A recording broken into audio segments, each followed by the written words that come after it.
Served 26 years, now he's out here teaching, got no fears. Talking prison reform and making him cheer. Put your hands up high, let me hear you loud and clear. Outlaws to advocates, yeah, that's how we roll. Chasing redemption, yeah, we got that goal. From the darkness to light, we're taking control. From the cell to the studio, we're telling it whole. Got a story to tell, no shame, no blame. Used to be locked up, but now we're changing the game. We're sharing real stories, got Jerry in the booth. Free bird, riding high, dropping nothing but the truth. Cutting through the static, dropping bombastic beats. Welcome, welcome, welcome. Outlaws to Advocates. Another shout out for old Jerry at Freebird. So awesome. Great night tonight. We got Robert Picard here. He's doing amazing stuff. I've heard about this dude ever since I've been out of prison. It's awesome to have him here. Go ahead and turn the volume up on that, Jesse, because we're not worried about sound quality here. We're good to go. So awesome. But thanks everybody that's here. Thank all you guys for being here. Robert Picard, welcome, man. What's up? How you doing? So I'm here to talk about resilience. My whole life story is really based around... Why don't you introduce yourself first? My bad. There you go. I'm Robert Picard. I served 13 years in the Department of Corrections. I'm from North Phoenix. I was in addiction for about 15 years. On the 15th of this month, it'll be 27 months clean and sober. Woo! 27 months clean and sober? Yes, sir. Awesome, brother. That's fire, man. Good job. Yeah, it's been a journey. You know, like I said, I was born out here in North Phoenix, Banner Hospital on 55th and Thunderbird. I grew up in a pretty normal family, pretty loving family. Dad's a biker, mom was a pothead, you know, all that good stuff. Everything was really a party on the holidays, birthdays, whatever you could think of. Mom made it something, right? I'm the oldest, I think it's like 11 or 12 kids. So I'm the oldest of that, 8 sisters, and me, Devin, Clint, and Tommy, the brothers. So they really all looked up to me throughout the years and whatnot. At an early age, I got attacked by a dog going to school one day, by a Rottweiler. I didn't really get bit, but it took me out my right knee. I was introduced to opiates at that time, and that's when my journey began. I was living up north in Cottonwood, and we came back down to the valley after that because I started getting in trouble and stuff, and I got expelled from school, you know, and that's what led me into bigger and better opiates, right, the cheaper ones, and that's what took me to my addiction. 21 years old, I caught my first case. I was throughout the valley partying, doing all that fun stuff, I guess you could say, and it led me to my first DUI. I served 2.5 years, and then You got 2.5 years on a DUI? No, my bad. The first one was 6 months. I got 2.5 years for possession. I was set up with the undercovers and a couple informants, and it was 2.5 years on that. And then I got page 2 and got that DUI, and it turned it to 2.5 flat that first time. I got out for about 6 months. I left prison with a new addiction to methamphetamines, leaving the heroin behind. How did that happen? There's no drugs in prisons. Have you been there? You know, 9 times out of 10, there's more in the prisons than there is out here. You know, it's a pretty easy thing to do. You know, we'll leave that to somebody else to tell that story. But yeah, I left prison with a meth addiction. I was out for about 6 months. I was on a tattooing journey. I learned how to tattoo and draw while I was in. You'll learn art's become a big part of my recovery. And I got out. I was doing house calls, tattooing and stuff, and doing good for a little bit. I guess like a month or two. And then I ended up getting an offer to work in a shop as an apprentice and in my own booth, and then it was on and going from there, you know, full-blown addiction again, methamphetamines, drinking, strip clubs, you know, the whole 9. Didn't really have no focus or direction. Was doing that, and then I caught my next case on Super Bowl Sunday. What was it? 2020, I think. No, it was way sooner than that. I can't remember the year, but it was Super Bowl Sunday, and I went into the precinct again, and I ended up with 2.5 years for 0.8 of meth. I did that little stint. In that time period, I ended up getting involved heavily I caught an assault charge and I ended up at Maury for 3 years. So I would say that was probably some of my darkest times in prison, living at Maury and doing that. I got out from there. I was out for about a year. Ended up living with an uncle out in Sunny Slope, and it was, any means necessary to pay bills, so it didn't really matter. And I was right back into addiction. I ended up to like 160 pounds soaking wet, just like the poster child of addiction, right? That's what I did, and I thought I was just having fun. At that time in my life, I pursued music. I really love music. Music's a big part of my life. It was before prison too. And then I ended up getting in a car wreck, right, about a year out, and they took my blood. This was the third DUI. I thought I was smart, like take my blood. They're gonna take my blood. I sat in county for 2 months, and I was off to the races, right?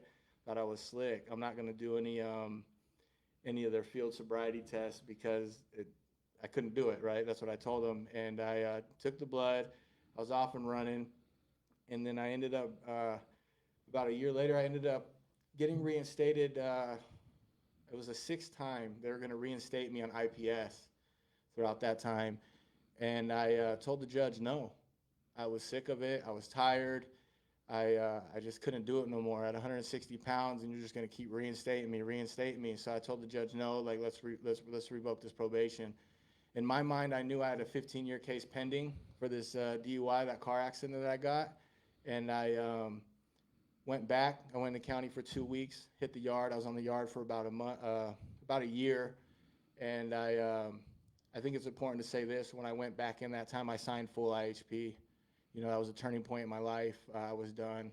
I didn't give up on anybody. I didn't give up on anything, but I, put my recovery first. That's when I started learning short-term, mid-term, long-term goals, right? Had it in my mind. How did you learn short-term, mid-term, and long-term goals in prison? So where I'm getting to with saying that, when I revoked my probation, I went back a year in. I got grand jury indicted, right? And then I sat in county jail for 7 months, 23-hour lockdown. And then finally we came to an agreement. I got 7 years. So when I hit Reining, I hit the yard. I was there. How I started my short-term goals was like, okay, I need a job. Even though I'm in on a DUI, 67% of my check's going to be taken, plus 25% for my gate fee. I still need a job, even though it's going to be like $1.30 every 2 weeks, right? So I started as a line server in the kitchen. I became a kitchen cook. On the weekends we do the pancakes. I was doing. So you were able to skip the clipper room? Yeah, skip the clipper yeah. room. You know people then. Jeez. You know people. Yeah, skip the clipper room. I went to a line server, did that for a little bit, then they moved me to a breakfast cook, and what was it, like 3,500 pancakes every Saturday or Sunday? You guys remember that? Oh yeah. That kills your hand, huh? Yeah, the ding, ding, ding, ding, and come back. So there's times I burnt myself. But at that time, I had a buddy, what was his name? Cruz. Yeah, he was a CO3 clerk, and he was getting ready to get out. So the CO3 was like, hey, find somebody that's going to be good at this job, that's not going to be shady. Having that position's a important thing for us because we're working with the staff. So when he approached me, that was the first time I was like, yeah, let's do it. So that short-term goal was start in the kitchen. He said, get that job and then work your way up, and then we'll move you over. So that's what happened. I got that job. I moved my way up. I got over the CO3 clerk, and that's where it broke the stigma of inmate staff. That's one of the first times I ever started speaking to staff in prison, really. Was it in kitchen? No, I didn't really talk. Where you got into the CO3. Into the CO3? Into the CO3, Miss Felkins, Miss Diaz now. You know what? Miss Diaz, Mr. Thayer, Payhe, and CO disciplinary Condry, I think that was his name. They treated me like a human. You know what I mean? I was blessed. My grandpa looked out for me when the fundraisers came around because he knew I was doing better. So I would order Sam's Club or Walmart. I'd max out, but then I got hooked up. I'm gonna leave it at that, so I don't. You know what I mean? But they treated me as a human, right? Yeah, not everything's for everybody, bro. They really gave me a little bit of insight on what human life was, and that they were humans too, and it broke that stigma. So I did that for about 3 months, and in that time, this is where my peer support journey started. Really, the RSS stuff. It's when they first brought in the programs, and we were doing Thinking for a Change. I was doing it with Thayer, and Thayer knows a story about me that I was telling him about. I ran into a guy that actually killed one of my really good friends. When you say Thayer, are you talking about staff? Yeah, Okay. Mr. Thayer. He's actually a CO4 now, I think, for Reining. He was a CO3 at the time, programs, doing the programming and whatnot. It was Thinking for a Change, first class I ever did. I went in there, I told my story, and me and him had a conversation about a guy that did some harm to one of my friends that passed away, and I ran into him in county, and it was a turning point in my life also. Instead of doing something I normally would do, I had a conversation with that person, and he's like, well, you want to speak in my class? He goes, you want to tell this story? I said, absolutely not. Like, what are you talking about, man? Like, it's sink or swim. I'm a shark. There's minnows in here, and I ain't one of them. Absolutely not.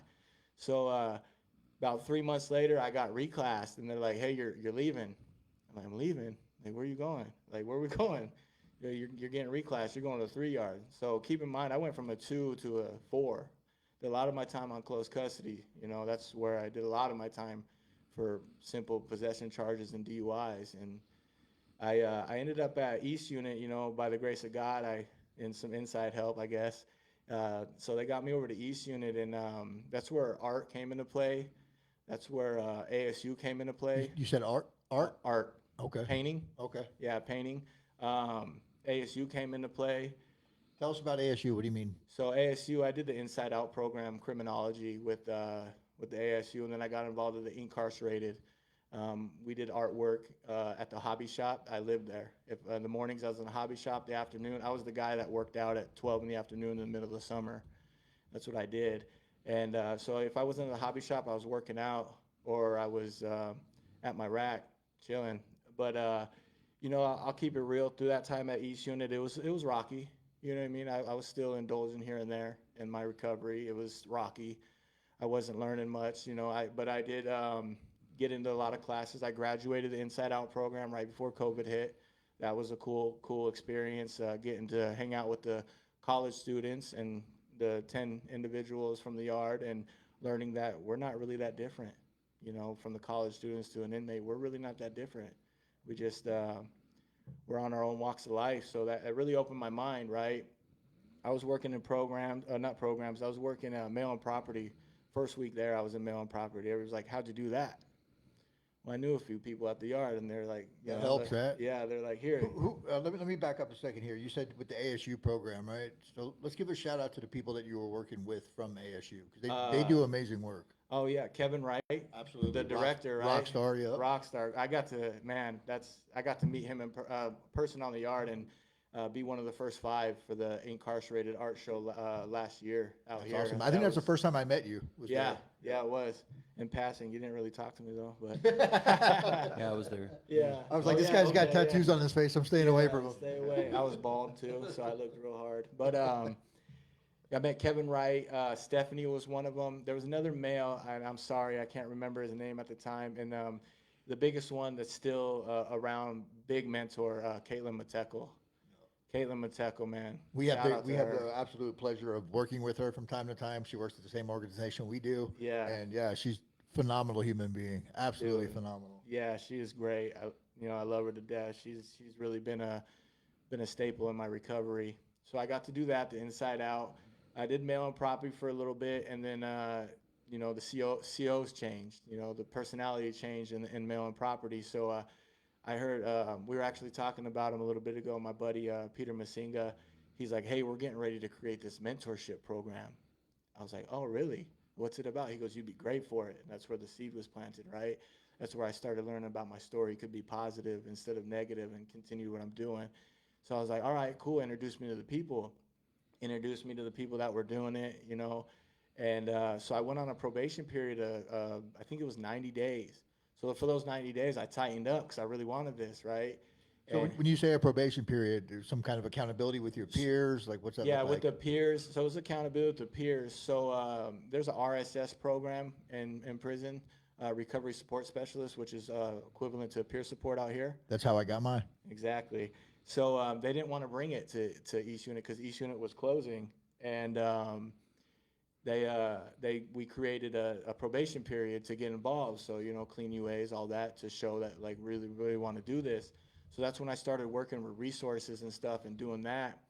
And then it got to the point where we just noticed staff wasn't really, the deputy warden wasn't really with it. They weren't letting the peer support, the RSS training come when there was a few people that had it.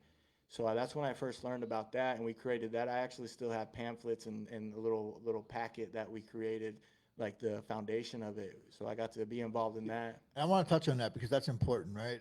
We hear a lot of times in the prisons, DOC don't do this or DOC don't do that. I'm a firm believer it's not DOC's responsibility. It's on us. Yeah. But when you got told no for the RSS program, when that didn't work out, you created your own? Is that what I'm hearing you say? I wouldn't say me personally, but yeah, the population. Yeah, so you guys came up with your own. Yeah, we started. So I love that, we man. had the little accordion folders, and it said peer support on it, had my name, and that's when I started learning about 211 or sober livings and stuff like that. Awesome. So when you say 211 sober living, you're talking about resources for people when they Resources, get yeah, out, right? yeah. That's the awesome. resources that are provided out here that not a lot of us have connection to inside of there, being disconnected. Know anything about it, right? Whatsoever. I didn't know anything about it, Absolutely, until that's that awesome. moment. And like, keep in mind again, I'm going to be blatantly honest. My hustle was hooch. You know what I mean? Same. So my hustle was hooch, and I was living off that, so I kind of like drifted away from that, knowing East Unit was closing. They took a bus of 70 people. It was chaos. I got moved to another hut. So it was like I transferred over to the floor crew again because I had some experience in that. So I started doing that for a little bit. So that's where it comes to a crucial moment in my recovery. Even though I was a little rocky in that part, my mom passed. February 28th will be 3 years. I kept it cool. I was like, Sorry about that, man. I appreciate you. I kept it cool at first. I was like, it's going to be positive. And it came to the point where, I hit the bus for La Palma. I was on the bus of the first 60 to La Palma, and we landed over there, and it was on and cracking. It was on, it's just what it was. It started one day. So what changed for you there? You were doing good at East Unit. You had the accountability. You're creating peer support programs. You go on a bus to another yard, and then your words were, it's on and cracking. You said it right there, flipped that switch? accountability. What is the word? I had a support system. I had lifers. I had friends that were lifers that don't see outside the gate, that are, potentially that are never going to see outside the gate. It's a blessing. Let me shout out, like, it's a blessing. I've seen probably a handful of those guys on the streets right now, right? And it's been amazing to see them. But, I had a support system within that I created of friends that are lifers doing 180 years plus, doing 40 years plus, never coming home, or a guy that's been in there for 45 years and trying to come home. You know what I mean?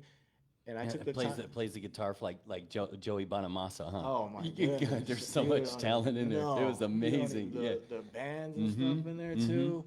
It was a that privilege, recording, man. I actually, floating around somewhere, I got recorded songs on cassette tapes we sent out that we made in there. Not on cassette tape. Cassette tapes that we sent out to transfer to MP3. Like, we did that. I think I got a couple on my phone I can show later. But yeah, I had a support system, and believe it or not, it was lifers. That humbleness, that sense of life that was inside the fence. I want to shout out Damian Beck. He's one of the most down-to-earth guys I've ever met. I worked with him in Maryland Property, and he's the one with the 180 years trying to come home. He approached me one time. He's like, "Hey, unseen souls."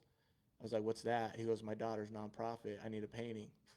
I was very new at painting, but here you go. I got to donate to that. I got to donate to abused and battered women in Texas through my buddy Toby. His cousin runs that center, and that was a turning point for my artwork and made me feel good because my piece was auctioned off for the most out of like 6 of us, and the other 5 were way better painters than me. You know what I mean? But it was the joy and the belief and the strength that I gave the woman that wanted to buy it. When you were doing these paintings, where was that at La Palma? No, this was at East Unit in the hobby shop. This was before. This was, yeah. So I just went back a little bit to give you that support system, right, at East Unit. So that's what happened when I went to La Palma. I lost that support system. I still had my family involved, right? But when we went from East Unit, let me keep you posted. Like there was a softball field, the doors don't lock, so I could step outside and look at the stars. So I went from that to like day camp right back to the penitentiary. You know what I mean? 3 rec fields next to each other, the size of tennis courts, if not a little bit bigger.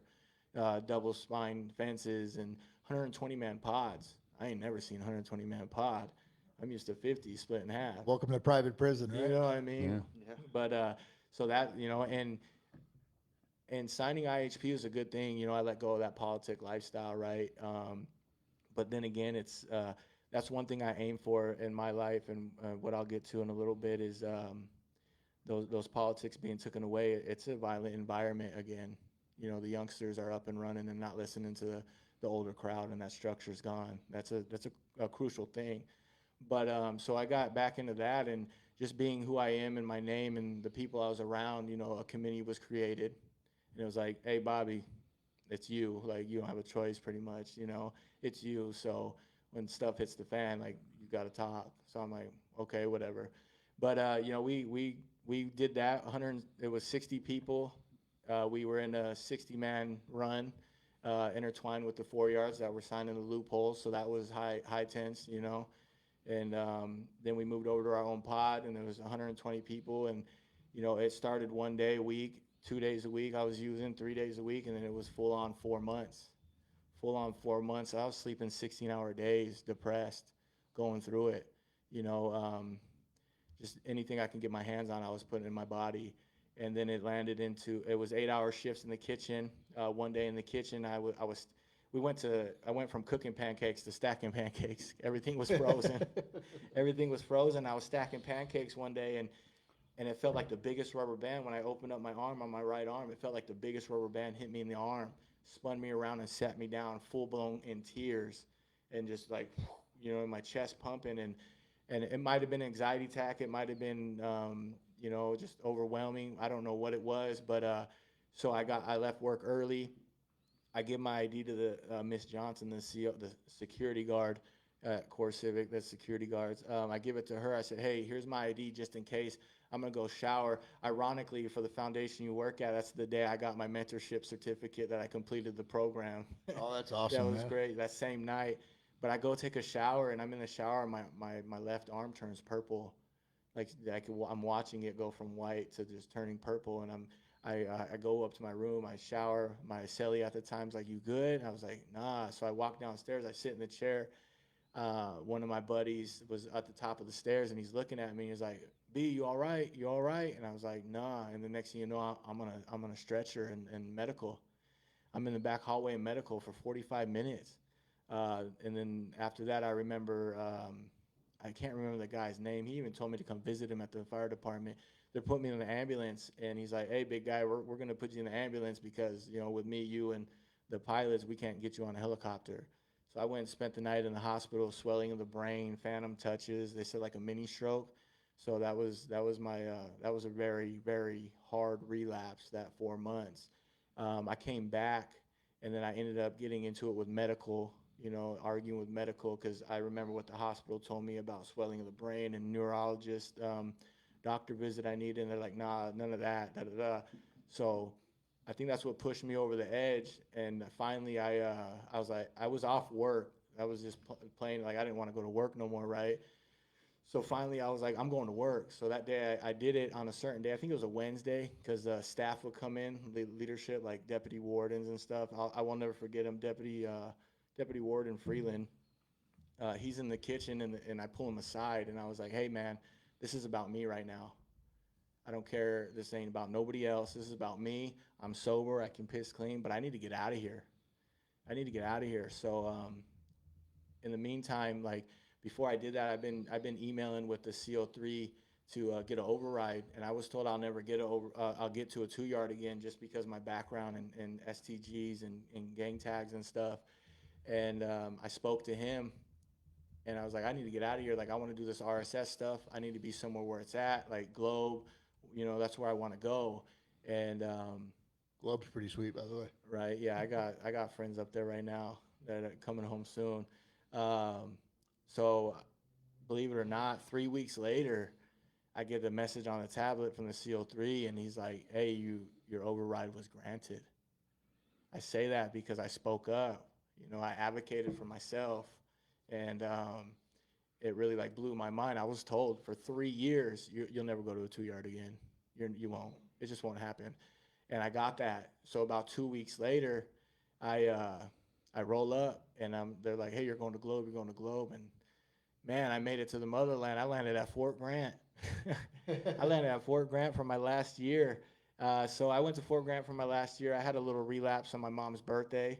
I was thankful enough to be around people I knew, ran into some faces, and we looked at each other like, how are we here? This is not real. Like, how are we here? How do we make it here? And so anyways, I had that little relapse, and I had a crazy thing happen, and somebody pulled up on me, and they're like, hey, da-da-da-da-da, you need to go talk to this person or you're booked. So that relapse, I thought I was slick. I left my TV on. Another turning point, I got snitched on. So instead of pursuing that person, I went and talked to who I needed to, and I became a part of a first step program inside a prison. How about that? I love that program. Reefer started that. Yeah, CO4 Reefer. I yeah, actually got to do 2 Zoom videos to help implement it on 2 different yards. Yeah, that's What is awesome, that for man. people that don't know? So the first step program in prison is just what it is. It's a 90-day program. You're going to do 6 meetings a week. You were doing CrossFit. I did CrossFit for my size. my knees are so bad. It's wintertime too. I'm barely walking. I need George's walker.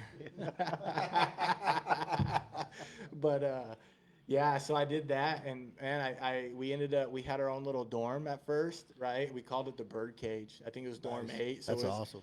all the little homies and stuff were like, and there's a few of us out here too that are doing amazing. Shout out to them. You know, my boy Icer, he's killing it, man. He's tattooing, he's working in recovery. He was in that program. My buddy Steve, same thing. We all lived in the same house, and they're out here tattooing and doing their thing, and I'm so proud. My buddy Drake just came home. He was a part of that program. He's been home a few weeks, but he's determined.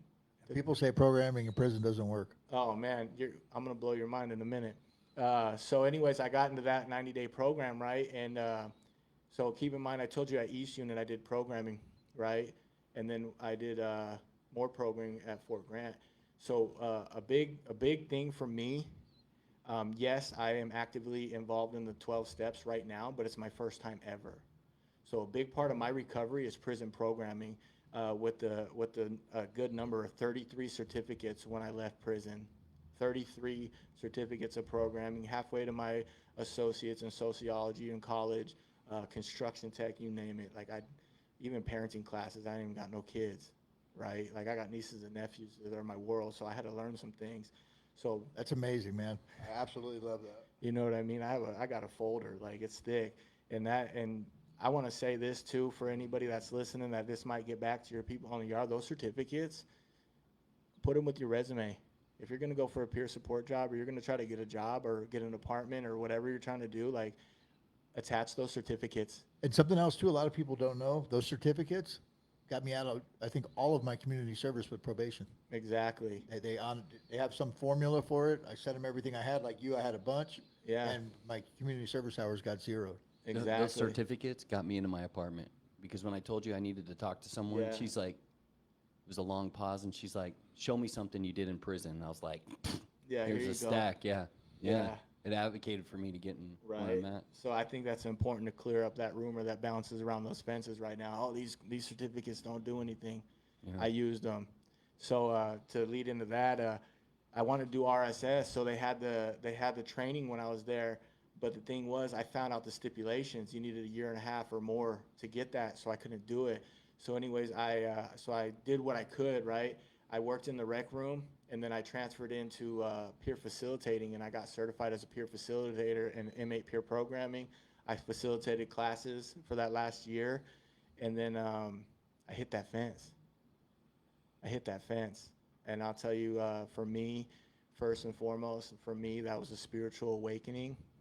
To hit that, you know how the fence has on tracks, and you got that little metal part, right? I hit that little metal part. I was sitting up. It was gone.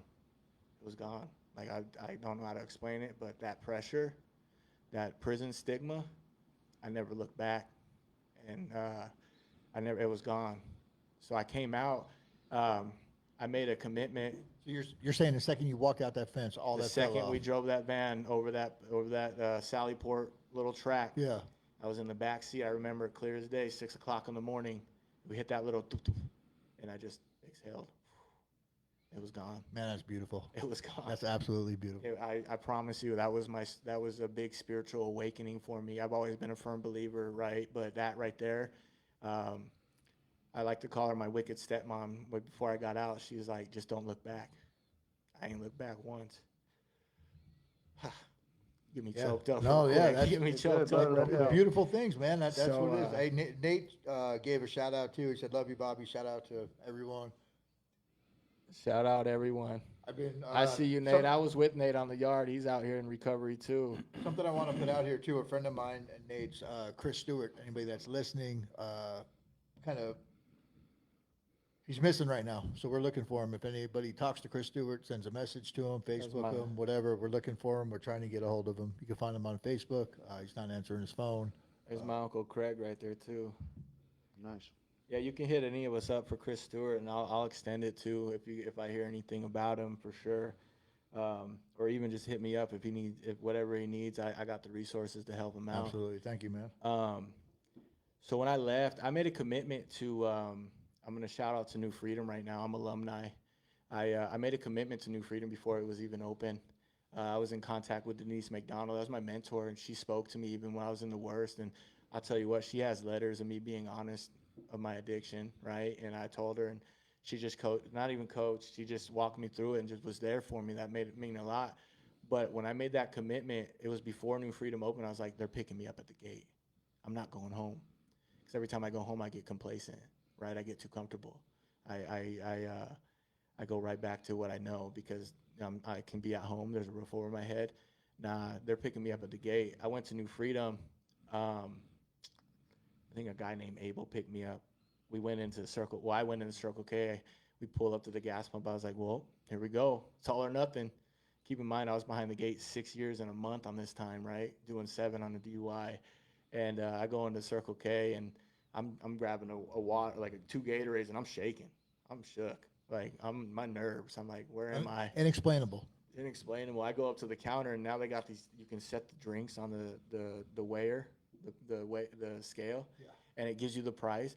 I'm like, what is this? Right? So I skip that because that was alien to me. Skipped it. Just skip that. Like, what is? I'll this? go to jail if I use this. Do I get on this? Like, you know what I mean?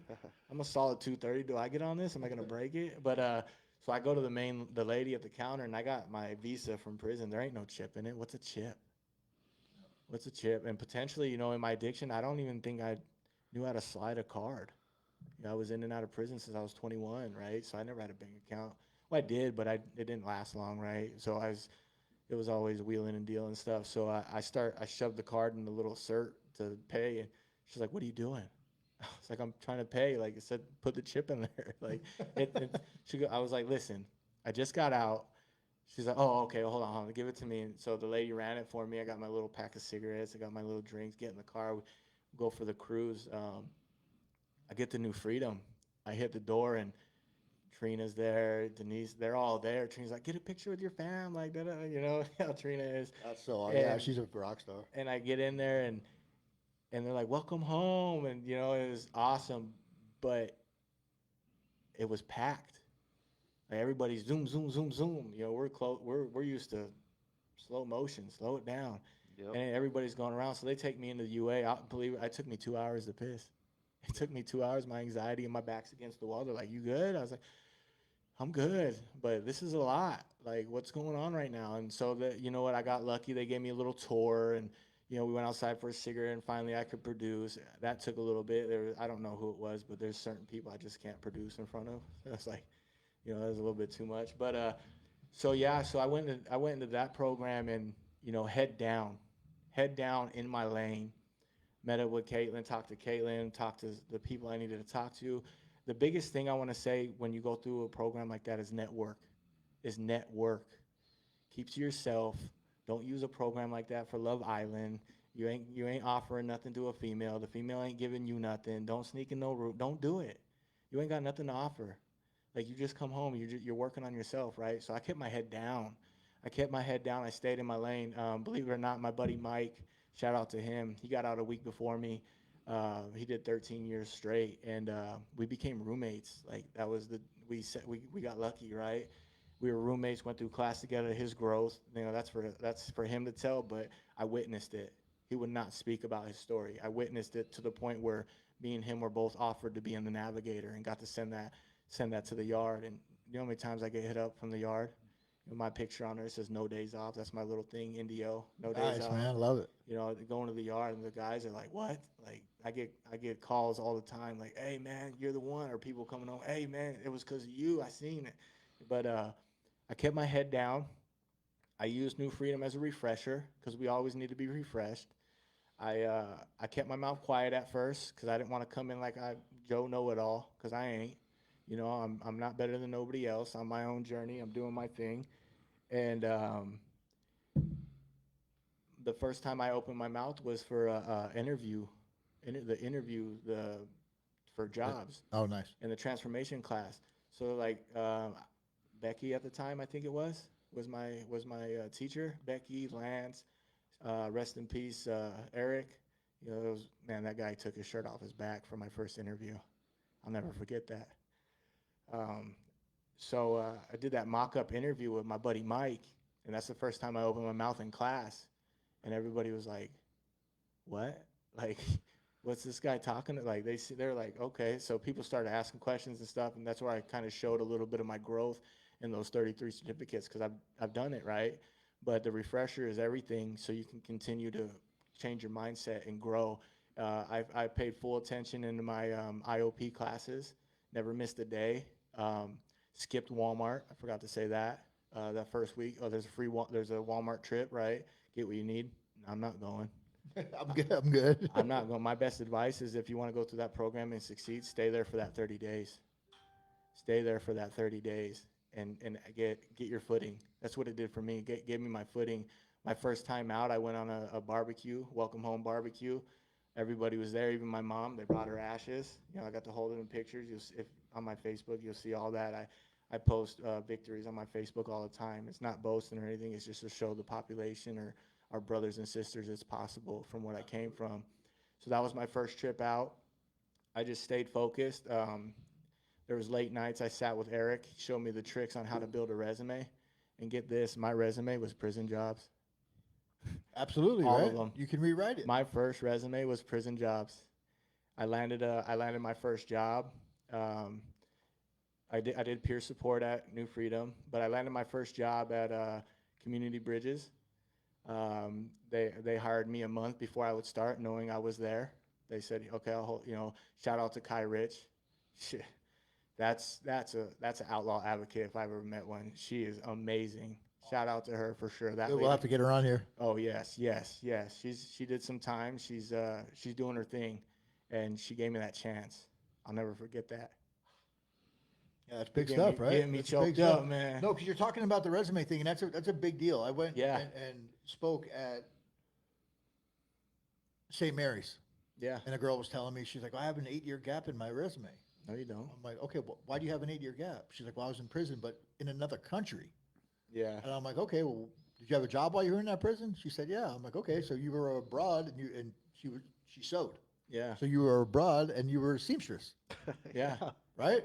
Oh, isn't Jesse doing the knitting? Yeah, absolutely. Oh, Jesse's definitely doing the knitting. George is teaching me to knit. Yeah. We Yeah, got rubber. absolutely. We got rubber knitters. By the way, if anybody wants to buy a knitting kit, we have one. Outlaws to Advocate knitting kits. We gotta wait till we brand them though. But so yeah, she gave me that chance, man. That first call, I think I applied on Indeed, but also a friend of a friend, right? So I had another avenue. I was talking to somebody that worked there, and then I had a friend of hers that she passed it along. And I'm gonna say the biggest thing I learned since I've been out this whole year is the follow through. Your follow through is key. Your follow through is key. So if you're going for something, like, make sure you're making follow-up calls, like, and advocate for yourself. So I continue to, like, hit up my homegirl Caitlin. Shout out to her, and congratulations on being a new mom and being in recovery, that's a whole nother story. But she passed my resume along, and I continued. I was on her helmet, like, hey, did she hit back yet? Did she hit back yet?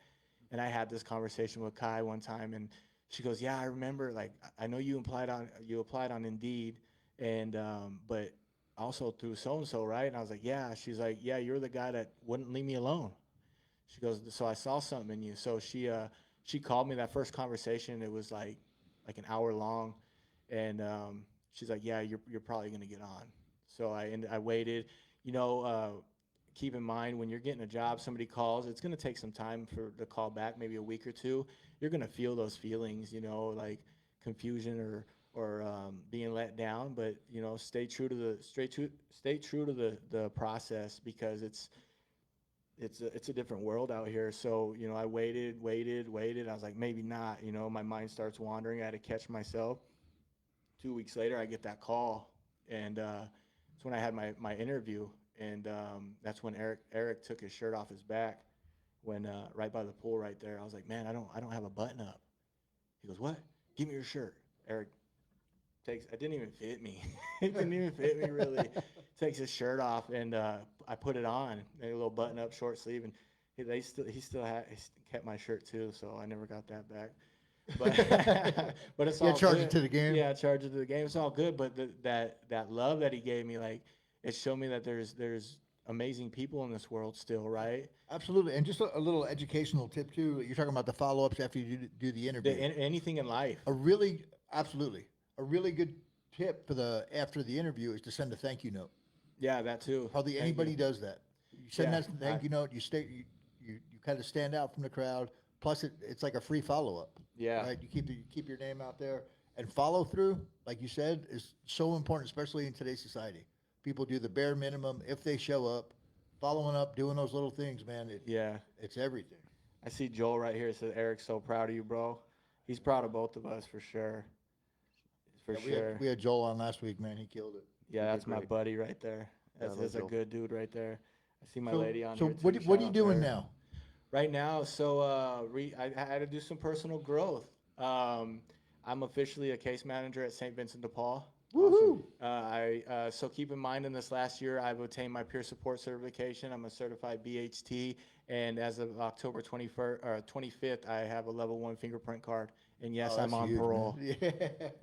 I got no violations for the first time ever in my parole. I'm active in the community. Like I said earlier, I'm learning the 12 steps for the first time. Awesome. For the first time, right? Keep in mind, I've experienced the 12 steps on God's terms. I'm going to say that because I've experienced the awakening and the higher power. There's something greater than myself. I've experienced that. I'm telling you, like, I have. But I never sat down and learned the 12 steps. So I'm learning them. That's awesome, I'm on man. the 4th step right now. Good job. I'm actively working on it. Yeah, it's taking a little time, but I'm a busy man, but I am taking time to learn it. So yeah, I'm a full-blown case manager for the homeless population. I found a passion in this. I found something bigger than myself. I found something to hold me accountable. I found something to give back to the community, because you know what? This is something I learned throughout prison when they ask you, like, what are negatives or what's something like you did or took. I didn't realize it until I learned this in class. Like, the biggest thing I did was take the population's tax dollars to house me in prison. I don't think a lot of people realize that or talk about that. And it took a lot of money to house me in prison. You know how much money it doesn't take to let me stay out here so they can use those dollars for somebody else that needs it? Like, that was a big turning point, when I learned that. So I get to give back every day. I get to wake up, thankfully, and go work with individuals that need that guidance, that might not have it, that might not have those skills, or just in a hard situation.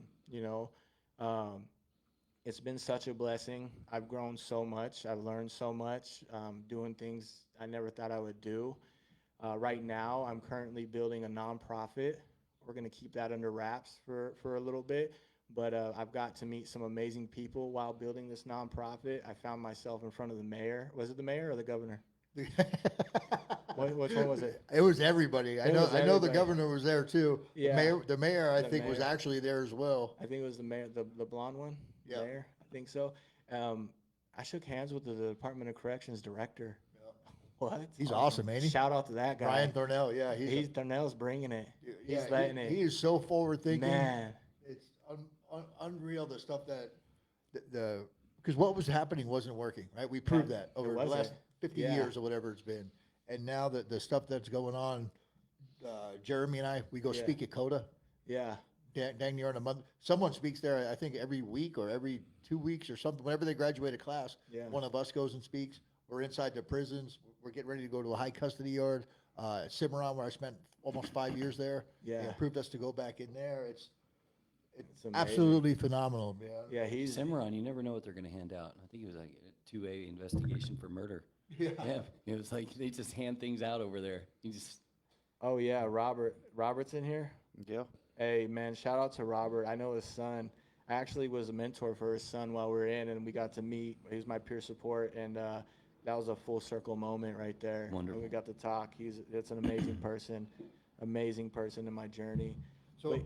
I got to bring something up, man, because it's important. And we talk about community, right? And we talk Yeah. about doing the right thing and good things happen. Yeah. So when you came over here, you had a little bit of, I don't want to say an issue, but you're living somewhere that's far away. Man, so my story is real, and I'm gonna keep it real. I won't get too far into it, but just know I'm working a full-time job. My bills are paid. My bills are paid, and it's hard. I've been couch surfing for about a month. Yeah, I had a stable spot, but it's at the point where had to make a decision whether I was gonna stay here, or stay here, then go here, then go here. I called my sister, and she's like, "Yeah, you can stay with me," and they're out west, far, right? So it's been difficult. How far? I drive about an hour and 15 minutes to work in the morning. Oh, about 2.5 hour commute every day. Yeah, about 2.5 hours. It just started too. It's new, but it just started. So I spoke up about it, and my man Jeremy right here, God is good. Why? What happened? It looks like I'm gonna have an apartment till January to save some money and get where I need to be just because of Jeremy. Where at? Out here in Tempe, Who you living with? Jeremy. That's pretty awesome, right? Yeah, like that's I just want to be of service, man. Man, You know, that's- I was hearing your struggle, and we're talking about opportunities, and this is what we do, right? Like, what if I don't? That's what I say. Yeah. Like, who am I if I don't, right? Like, you know, right. why am I in this? You know? The reason, just so you know, the reason I brought it up in here is just so Yeah. now he has to be held accountable and he can't back out of it. So Yeah, I don't back out of Everybody got anything. that, right? Everybody got that. I keep my word. absolutely. Everybody got that. That was awesome though, Yeah. because it happened before the podcast, right? Happened And I made the before. joke about, oh, we should have waited till that was on the podcast. Yeah. But it's so cool to see shit like that in our community. When you're around solid people, when someone can help, they help. Yeah, that's gonna 100% of the time. I prefer it to be unseen, but Yeah, it's all yeah, good, same, man. It's all same, good. same. There's a true way to present it, right?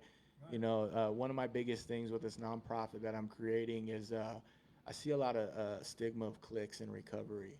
Yeah. I see that, and Mhm. one of my biggest goals is to break that stigma and actually bring this community together. You know what I mean? There's a lot of, I'm gonna shout out Ian Day and Christian Day right now. Beautiful Everlasting people. Inc. I got to meet them, and those are beautiful people. Yeah. They've been donation box for hoodies of the homeless. Shoot it. You know what I mean? For my nonprofit I'm building right now. Yeah, You they're got- definitely two of my favorite people. they got a box over there. Have you done her podcast yet? Not yet. Oh, Listen, Kristen Day. Kristen Get Day, Robert what's Picard up? on there. I'm the type like I got the blessing to go speak for Jesse's peer support, and we got to chatting, and here I am a couple weeks later. Yeah, that's awesome. I like to put it out there like I'm gonna let my work speak for itself. Yeah. Like I'm not gonna come to you. Look at me. Like let me get on that. It took a while. I know what it is. People are watching. I'm gonna say it right now and put Drake on blast. I'm watching him. He's like, bro, I want in. I'm watching you, dog. Let's see what you do with it. And if he's watching this or sees this, I just challenged him. And Absolutely. I know he's gonna buckle up for the journey. You know what Absolutely. I mean? So like the biggest part I want to point out too, even with the struggle that I'm going through, I am holding a full-time job. I am paying my bills, and drugs haven't passed my mind once. Beautiful, Well, you right? took that breath, man, when you crossed that plane, bro. Drugs have not passed my You mind had a spiritual once. experience. The reason, like, 'cause Jeremy said that you You'd rather not have, you don't do stuff to be seen, right? Right. The reason I bring that up is because if you would have came over here tonight, which you easily could have, said, hey, everything's great. I got a great job. Life Yeah. is awesome. And we just sugar-coated everything. Yeah. You would have walked out here with the same sense of problem. Communication is But you key. came here and said, hey, man, I'm struggling with this, struggling with that. And the only way people can get that help or get that support or have someone walk Speaking with them. up. Just come to Outlaws and Advocates. Yeah, come to Outlaws now. Will Hauser. We have 13 of them. No, I'm just Well, kidding. even beyond that, though, it's how important the people that you have in your life are. Because if you have positive people in your life, they're going to add value and they're going to be there to lift you up when you're struggling. Because at the end of the day, we spend all of our time filling up other people's cups, but there's times when we need our cup filled as well. Yeah. You know, when you have positive people in your life, we can all help each other. That's what the Yeah, support group's all about, you know. Man, that opportunity is going to put me somewhere because I'm going to throw this out. March 5th, I'm done. Parole's done. Oh, Interlock's done. Man, I forgot this. I didn't have a license for 13 years. I started throwing darts at a dartboard. I learned how to use the azmvdnow.com or .org and figured out how to look at my compliance issues, and I just started hitting the dartbout. Absolutely. George Dude. helped me figure my stuff out in prison, the second Dude, chance program. hey, I He's like, wanna- let's get on MVD There now. was a no holds. It was a beyond the Hope Beyond the Walls conference. It was on a Saturday. Shout And I out was to my just- little sister, Tony. I was just walking through the parking lot when it was over, and these two guys were walking next to us, and they're talking, and I'm sitting there, and I'm like, "Hey, man," he's like, "I'm Judge Don Taylor." I'm like, I would have thought he would have been a dude we talked to on the yard, man. And he was the one who implemented the CAP program in 2015. You're like, change. yeah, you put me away for 12 years. Yeah, Hey, but change the face. my Aunt Wendy right now watching the podcast. You're awesome. Love you, Bobby. I'm so proud Change of the you. face. Awesome. Of Thank the, you. Aunt Wendy, what's up? Aunt Wendy, what's Bye, Aunt up? Wendy. Aunt Wendy. Shout out to her too. She's been a big support. It's been a journey, man. What I'm noticing in this conversation is the biggest thing I keep coming to is speaking up. Speaking up. If I wouldn't have spoke up about my story and my vulnerability, keep in mind that's my biggest tool. Joel, send me a message. Televerde is taking on Hickman's for a reentry program. Male mentors needed. There you go. You got some more work. There you go, Joel. Shout out to Joel too. I got to meet Joel a couple times and listen to his story, and that's inspiring in itself. Yeah, speaking up, man, and telling your story, vulnerability is all right. It's not all right. It's amazing. We were taught not to, right? Where we come from, we were taught not to, and you know, I've been able to break that stigma and use my vulnerability to the point where I can tell my story full-heartedly and be good with it, because I don't care what anybody thinks about me. I don't care what anybody has to say about me, because 9 times out of 10, it's something good, because I'll go in a room, God on my mind. I'll go in a room, God on my back. Saying that, I got the armor on. Like that, I believe it. I believe it. And When you put out pure, you get pure back. yeah, it's what you give. You You might get have it a back. little bit of noise here and there, but when it comes up, it's so easy for me. It's so easy to dismiss because I don't care about that. I Yeah. don't focus on that. I'm here doing stuff like this. And like you talk about vulnerability. A few weeks ago, I had made a joke to Jesse about buying. We always joke about who's buying Taco Boys and buying dinner and all that stuff. Taco Boy, shout out. Fire. The Fire, huh? quesadilla. Oh, my. Actually, yeah, Jesse's buying tonight, so that's a good thing.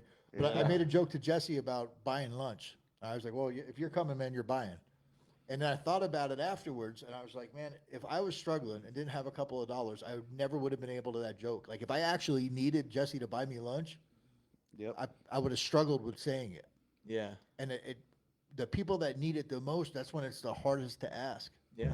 Get comfortable with that vulnerability. Speak up. Let people know when you need some help. I had a guy at parole. Yeah. They just walk out, after the parole orientation. There's 50 people in there to help. There's 40 people in their chairs. There's literally more volunteers, more advocates in that room sometimes than there are people who came home. Yeah. And at the end, they just get up and walk out. Yeah. You don't need anything? Fresh out of prison? You got to open up. I don't even have a pair of socks. That was the best thing. I still wear some of the stuff New Freedom gave me. I'm saying. Straight up in my I think I wore a pair when I went to Flagstaff this week and a pair of joggers. Oh, Drake just chimed in. What's up, Drake? What up, Drake? Yeah, you're gonna have to rewatch this, buddy. Challenge. Hey, I want to say, I want to rewind a little bit. Remember when I said when you go into a program and it's not Love Island? I say that because you really don't have anything to offer somebody, right? When you're coming out of prison, whether it's a female or male. Let's fast forward a little bit. you know, it's truly a blessing when you put the work in, right? God's going to work in your life. God has brought the most amazing blessing to me. I've never had a relationship in my life like I have right now. My lady, shout out to her, Kat. Yeah, buddy. That's it right there. Yeah. She's going on 5 years, clean and sober. My best friend. She's patient. She's supportive. The loyalty, like, take the time to work on yourself because God's going to work in your life in ways you never believe. And I say that because this woman is, dude, I couldn't even tell you. Like, I'm not perfect, right? But she's taught me patience. You know, she's taught me how to, I've resorted in ways of being immature, but been able to take a step back because I watch and see how she processes things. And I'm able to talk and we're able to walk, and the commitment is just, you know, I just want to shout that out. Like, that's amazing to me. You know, that's a big part of my recovery right now. And it's absolutely beautiful. Because you were ready for it, right? Yeah. That's so awesome. Well, man. and it's amazing the people we attract when we're conducting ourselves with integrity. Yeah, exactly. She's heavy in the recovery world. We met a few times, and then when we finally met, dude, we've been together since we met. Like, since the day we hung out. Yeah. and it's been, bro, when you know, you know. Yeah. Absolutely. Sorry, babe, for putting you on blast, but it is what it is. I hope you know it. All the business comes Yeah. out of here. Yeah, you know, I just want to say that, like, when the time's right, like, take your time. I've learned patience, you know, respecting the process and getting where you need to be. It's not going to happen overnight because when we do those shortcuts, you know, you're going to go see, I think it's Watkins now. I ain't trying to see the new jail. Last time I saw that, they were building the foundation. I was on a page 2, you know. I'm not trying to go see it built. No. You know what I mean? Not trying to see it firdhand I either. remember I Not was trying in to see it county all. with the dude that he was like, man, 2 weeks ago I was doing the concrete right over there. Oh, look at that, brother. Yeah, I see. I got the little Yeah, happy face. she gave you a little happy face. You look Yeah. embarrassed. Yeah. But What's I up, want to Kat? I want to Yeah. shout out to Jacob Staubert. Anybody remember that name? Yeah, I know Jacob. I was on the yard with him. Jacob's in Utah building a jail right now. Good for How do you feel about that, Jacob? You're gonna watch this. Yeah. Shout out to him. He's off papers. That's my guy. Yeah, I know Jacob well. That's my guy, man. He's off papers. He's welding. He's doing it. I talk to him daily. Is he welding a drinking fountain to a toilet? Probably. I think those come like that. Yeah, they're prefab for sure. No, I get videos and I too. see what he's doing, and Yard it work. just blows Yeah, my mind. He's welding and doing. I think he's in California, coming back for the weekend, going to Utah. Got his company truck, got a bank account, doing it. Yeah. And I've been side by side since we got out of New Freedom with him. And I worked with him CBI for a little bit, and then he went off to welding, and I went on my journey to learn. But that's one of my best friends. You know, he's killing it. That's absolutely phenomenal. We're getting into our last few minutes here. Yeah. So we'll get into some final thoughts. What do you want to leave everybody with? I just want to say, take the time to understand what you want in life and to know the difference, what's right from wrong, and abide by the rules. That's the structure, right? That's the development of not only our society, but who we are within. You know, that's what creates that resilience in a man or woman to overcome in any obstacle or adversity you have in life. Because the best part about it is we're built for this. We really are. 100%. And recovery this last year, I got out September 8th, 2023. So it's just over a year. This has been the best time of my life. And I've been working 12-hour shifts, 5 days a week, finally got a 9 to 5. And that right there makes me happy. So take the time to understand what you're aiming for, because when you aim at nothing, you're going to hit nothing. Absolutely. So stay focused, stay dedicated. When you put your recovery first, that's when you can start loving everything else around you. You know what I mean? So wake up in the morning, rise and grind. You see, if you're on my Facebook, you see it. Rise and grind. I do it all the time. You know, I post it. it. I know my posts can be outlandish and come a lot and thick, but it's for you guys. It's for the community. I like to show what's going on because you need it. We all need it. You know, I watch you guys. You guys are doing amazing. I hope there's a back seat somewhere for one of these trips when I can go. You know what I'm saying? You already know. And I just want to thank George, Jesse, and Jeremy. You guys are killing it. I seen George come right out and go right back in. I don't know what's wrong with you, but I'm proud of you. I seen Jesse pop out, become a peer support. That was a great experience to speak at. Jeremy, I know we met in passing, but God brought us here tonight. I thank you from the bottom of my heart. That means the world to me. Yeah. You know, and you know, just stay focused, stay dedicated. No days off. Let's get to it. Awesome, man. No, Awesome. that's Awesome. awesome. Thank you, bro. Thank you. What about you, Jeremy? Where you at with all this? No, I you know, thank you for coming on. It was a great story. Hey, man, I'm sorry that you've been struggling for the last month. Thank you for speaking up and being vulnerable, and let's see what we can do to work together. Yeah. Yeah. Let's get it. Awesome, man. Thank you, bro. I got something real quick. You know, everybody here at this table changed their lives in prison. You know, and for me, my aha moment was when I realized that there was no honorable in living dishonorably. And the thing is, when I started trying my best to add value to the lives of the people that I came across and started to associate myself with people that are going to add value to my life started getting better. It's important who you surround yourself with. So please, if you're out there struggling, try to find people that are going to add value to your life. It matters. Yeah, Absolutely. hit me up. Hit me up. If you need some guidance, listen, I'm not a sponsor. What's your phone number? 602-503-6882. Mike Jones. No, I'm just kidding. That's the number. Or hit me up on Facebook. I'm not a sponsor, but I am a mentor. Absolutely. That's important to say because I am learning the 12 steps myself. But once I got them down, I'll be shifting gears. We can support in any way possible, right? Absolutely. I Yes. seen Kristen on here from the Sunrise program. She's out there. She got Yes. out just before I did. She's phenomenal. One of my best friends. We're speaking tomorrow at a panel at ASU. Super excited about that. Real quick, I want to shout out Clinton Wade Nelson. That's my little brother. Yeah, Nice. I think he's been clean over 5 years. that's awesome. Right on. Single father, killing Awesome. it. He's doing it. 50-pound catfish the other week. Woo, Nice. baby. It's bigger than him. Nice. Jeremy just went fishing the other day. Yeah, Yeah, shout out it's to been Clint, good. man. that this morning? He's in recovery No, that doing was his yesterday. thing. Yeah. Love fishing. Jacob Everett, know him. Okay, I'll stop. My I- bad. sober fishermen, man. They're my people. There we go. Yeah. We appreciate everybody for watching tonight, for hanging out, for spreading the love.